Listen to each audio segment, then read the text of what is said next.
મિત્રો આપણે આજે તેલમાં મકાઈ ફોડવાની છે તો મકાઈ એક થાળીમાં કાઢી લીધી છે અને ચાલો હવે આપણે તેલ નાખી દઈએ।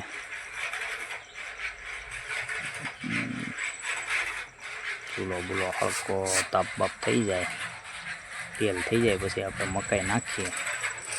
આપણે જોવા માટે ટ્રાય મારવી છે કે તેલમાં મકાઈ શું કહેવાય ફૂટે કે નહીં, ધાણી થાય છે કે નહીં, ટ્રાય મારવા તો આપણે મૂકવાની છે।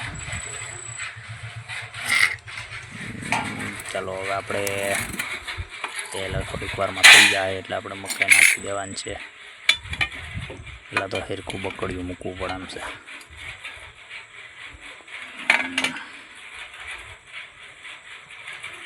તાપ બરોબરનો થયો છો ભાઈ, તેલે થઈ ગયું એવું લાગે છે। ચલો મીઠું બીઠું નાખી દઈએ। મીઠું નાખીને પછી મકાઈને નાખી દઈએ।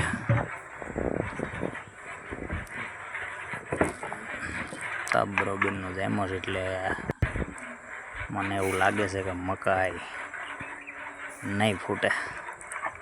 ફૂટી જાય તો વાંધો નહીં, પણ મને એવું લાગે છે કે મકાઈની આપણે ટ્રાય મારીએ મને એવું લાગે નહીં ફૂટે। જો મકાઈ નાખી દીધી છે, હવે જોઈએ। તેલે ફૂલ થઈ ગયું છે, લાવીશ ગમે એમ તો એ મકાઈ ફૂટવાની છે નહીં। થાળી ઢાંકી દઈશ પણ નહીં ફૂટે, હરખી કરવી જોઈએ થાળી।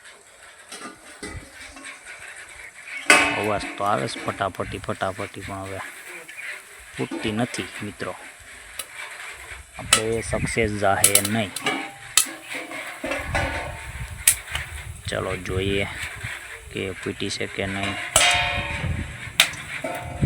મને તો નથી લાગતું, એ ટક ટક થાય છે પણ ખાલું થાય છે, ધાણી થાય નહીં। મને એવું લાગે મકાઈ બળી જાય એટલે આપણો વિડીયો સક્સેસ જવાનો નથી। દેશી વિડીયો બનાવ્યો છે, દેશીમાં દેશી।